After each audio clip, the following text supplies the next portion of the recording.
The winter of Aldenor had always been a season of muted grandeur within the kingdom of Eldoria, a land cradled by the formidable Iron Peak Mountains and watered by the serpentine river Viridian. But the winter of 1347 settled over the ancient city of Viridianburg, the kingdom's beating heart, with an unnatural hush, heavier than the usual mantle of frost and gloom. It was a silence that seeped into the very stones of the castle, a silence that hinted at something far more insidious than the biting winds. King Theron, once a formidable warrior king whose bellow could shake the very foundations of his throne room, now moved with a creaking slowness, his gaze often drifting to the ornate tapestries that depicted Eldoria's triumphs, as if searching for an echo of his past strength. His beard, once a vibrant russet, was now streaked with the gray of countless anxieties, and a perpetual frown furrowed his brow, a deeper line etched each passing week. The court, usually a vibrant tapestry of whispers, intrigues, and the rustle of rich silks, felt thinner, its colors dulled, its laughter brittle and forced. Princess Lyra, his only surviving child, felt the shift acutely.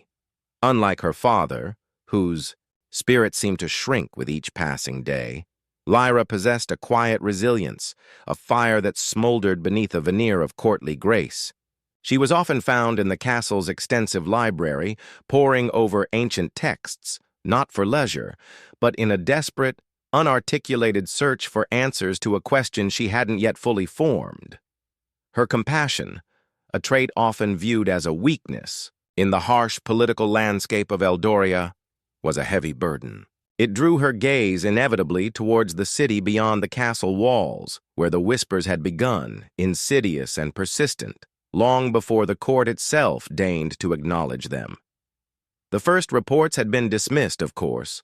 A particularly virulent strain of winter fever, the physician general, Master Elmsworth, had declared with an air of unshakable authority. Elmsworth, a man whose girth was matched only by his arrogance, was quick to attribute the burgeoning number of deaths in the sprawling, festering warrens of the lower city to a combination of poor sanitation, inadequate diet, and the inherent moral failings of the peasantry. "God's just hand, your majesty," he had intoned, stroking his well-groomed beard. "Purging the dregs, a cyclical cleansing, nothing more." King Theron, beleaguered by dwindling coffers and the perpetual grumbling of his land-hungry vassals, had found comfort in such pronouncements. It was easier to believe in divine wrath than to admit a tangible threat was clawing at the fringes of his realm. But Lyra had seen the eyes of the couriers from the lower city, not the usual weary resignation of those who delivered grim tidings, but a wide-eyed terror that spoke of something alien, something profoundly unsettling. She had sent her most trusted, albeit clandestine, emissaries, loyal servants, cloaked and hooded, to glean the true nature of the affliction. Their reports, delivered in hushed tones in her private chambers, painted a picture far more disturbing than Elmsworth's pompous diagnoses. It wasn't just fever.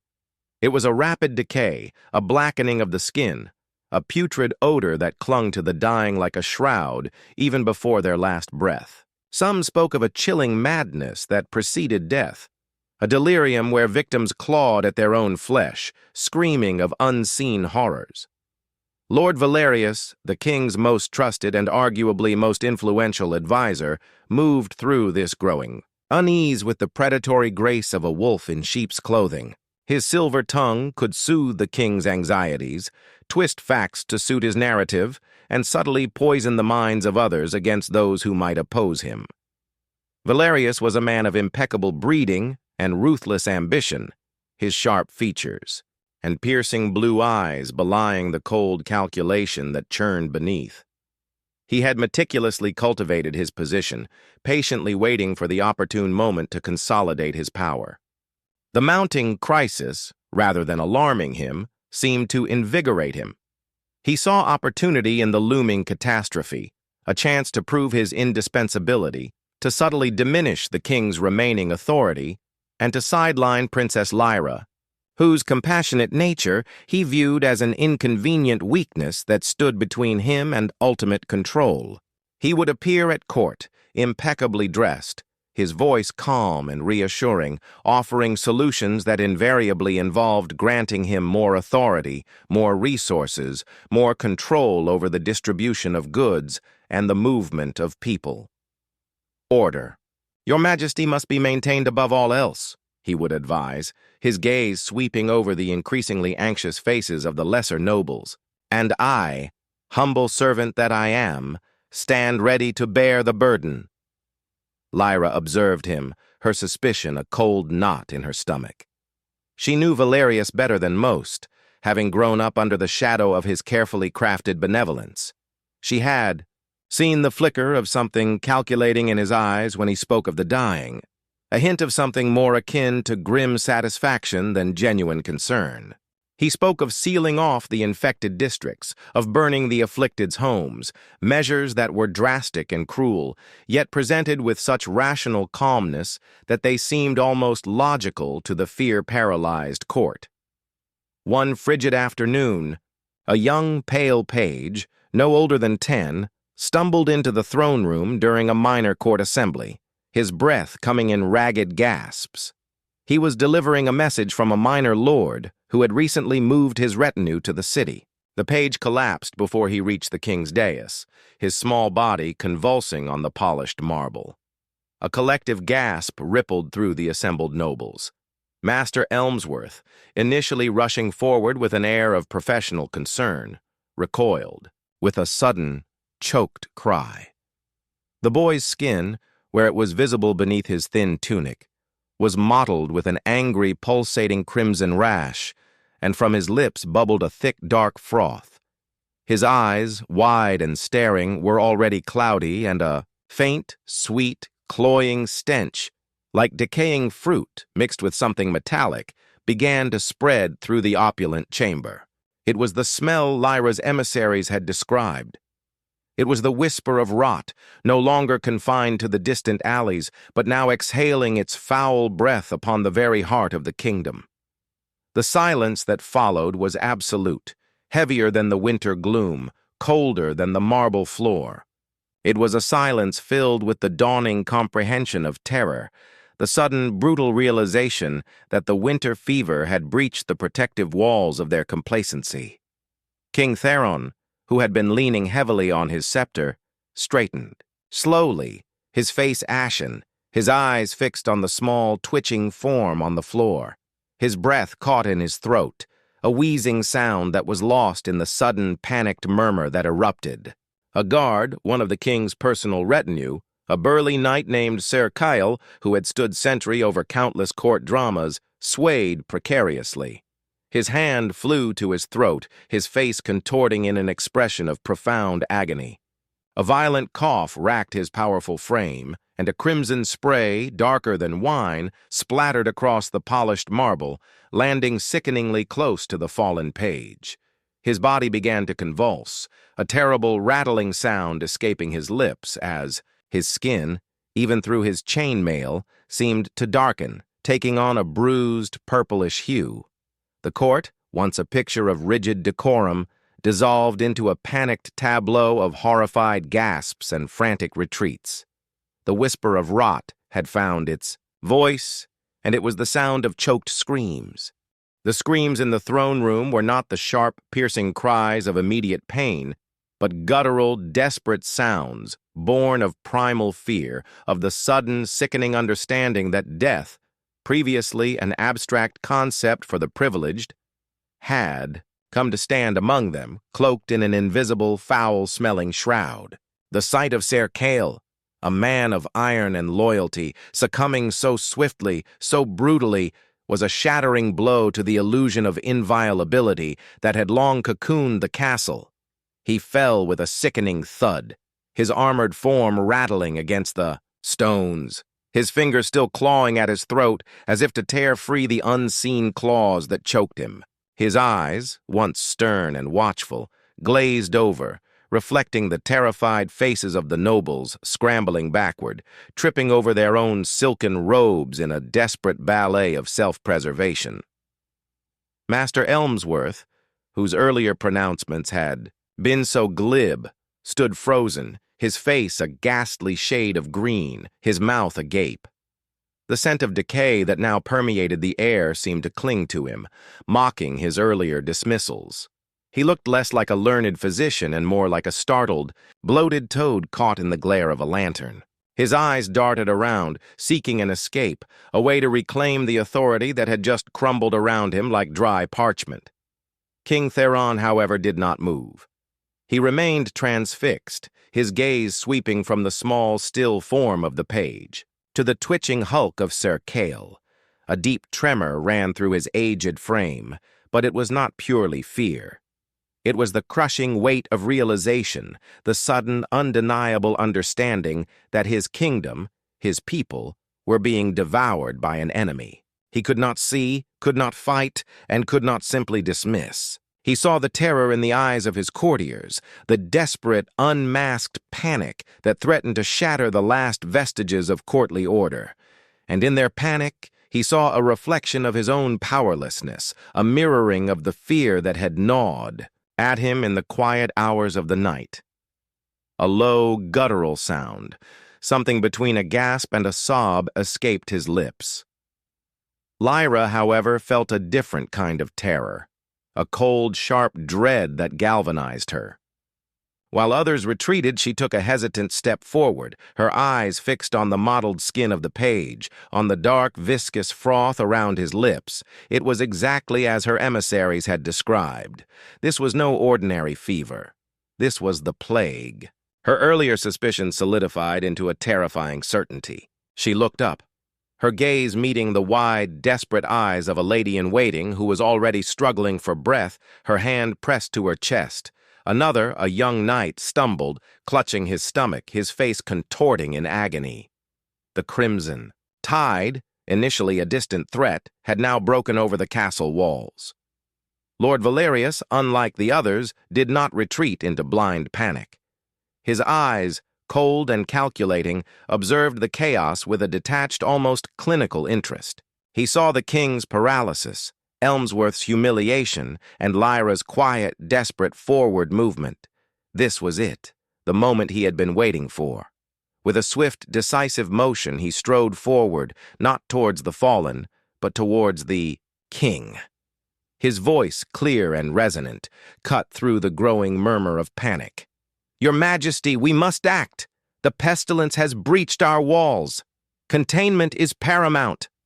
His words, though laced with a false urgency, had the desired effect. They offered a semblance of order, a direction in the face of overwhelming chaos. The king, jolted from his stupor, turned to Valerius, his eyes wide and pleading. "Valerius, what is to be done? My people, my brave Sir Kale." "Protection, Your Majesty," Valerius stated firmly, his gaze unwavering. "The immediate protection of the royal family, the court, and the vital organs of Eldoria. We must seal the castle. All entry and exit must cease. The infected must be contained." His last word hung in the air, a chilling euphemism for abandonment. His eyes flickered towards Elmsworth, a sneer barely suppressed. "The physician general clearly has misjudged the gravity of this affliction.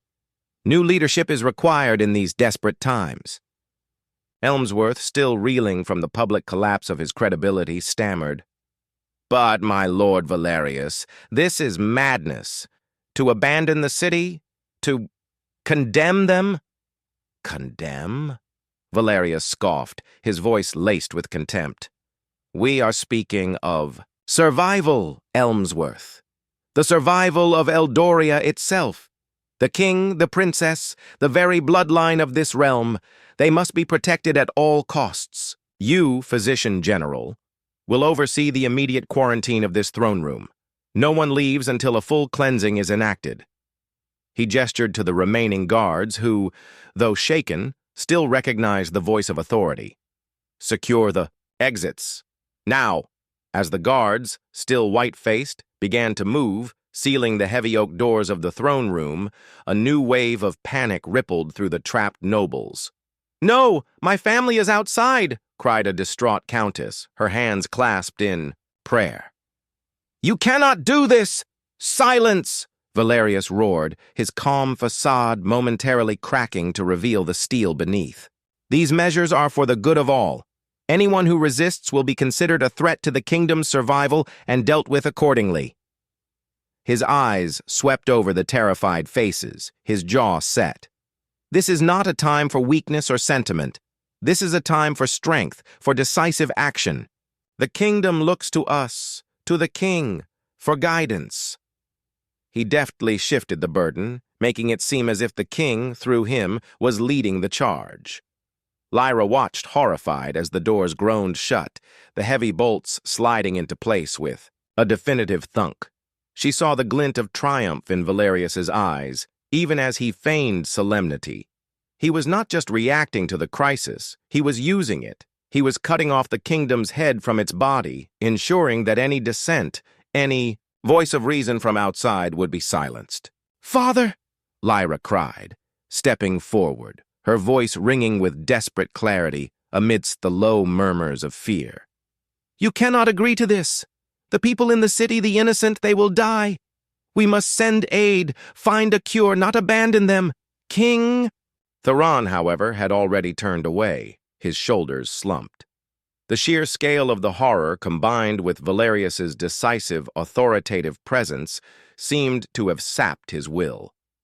"Lyra," he murmured, his voice hollow, "Valerius speaks of protection, of the survival of Eldoria." "But at what cost, Father?" she pleaded, her heart aching for the suffering she knew was about to unfold. "To seal them in, like animals in a trap?" "They are your people!" Valerius stepped between them, his presence a physical barrier. "Princess Lyra, your compassion is admirable, but misplaced. The lives of the many depend on the preservation of the crown. We cannot risk contagion spreading further within the castle.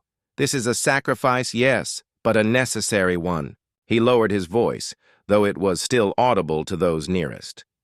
"Think of the legacy, Princess. A kingdom saved even if a portion must be excised." He then addressed the king directly, his voice softening, becoming almost paternal. "Your Majesty, we must move you and the princess to the highest, most secluded chambers. A complete quarantine. Only the most essential and most thoroughly cleansed servants will be permitted near your persons." The thought of being trapped, helpless, while the city burned, made Lyra's blood run cold. She saw the gleam in Valerius's eyes, the way his lips curved just slightly at the corners. He wasn't just sealing the castle from the plague, he was sealing it. And them, away from any external influence, from any challenge, to his burgeoning power. The days that followed dissolved into a blur of fear and despair within the castle walls. The initial cleansing of the throne room involved the hasty removal of the page and Sir Kale, their bodies wrapped in rough shrouds and carried out by guards wearing crude, perfumed masks, a futile gesture against an unseen enemy. Master Elmsworth, humiliated and his authority usurped, was relegated to the task of inspecting the few servants still permitted within the inner sanctum, his pronouncements now meek, his earlier arrogance replaced by a perpetual nervous sweat. The stench, however, remained. It seemed to cling to the tapestries, to the very stone. Even when the castle's ventilation system, a marvel of ancient engineering, was put to full use, a faint, sickening sweetness lingered, a constant, insidious reminder of the horrors outside. Rumors, like spores on the wind, slipped through the tightly guarded corridors. Whispers of entire streets silenced, of smoke rising from pyres in the lower city, of desperate wails carried on the night air. Valerius consolidated his control with brutal efficiency. He established a plague council, ostensibly to manage the crisis, but in reality, it was merely a rubber stamp for his decrees. He controlled all supplies entering and leaving the castle, all communication with the outside world, and soon even access to the king himself. Theron, increasingly frail and withdrawn, spent his days in a state of melancholic stupor, haunted by visions of his dying subjects, his will eroding with each passing hour. He would often call for Lyra, his voice raspy, his eyes filled with a distant sorrow, seeking comfort she could not truly give. Lyra, confined to her chambers, felt the walls closing in. The library, once a sanctuary, now felt like a gilded cage. She read frantically, devouring every scroll, every tome on pestilence, on ancient curses, on forgotten ailments, hoping to find a single clue, a forgotten remedy, anything that could fight this invisible enemy.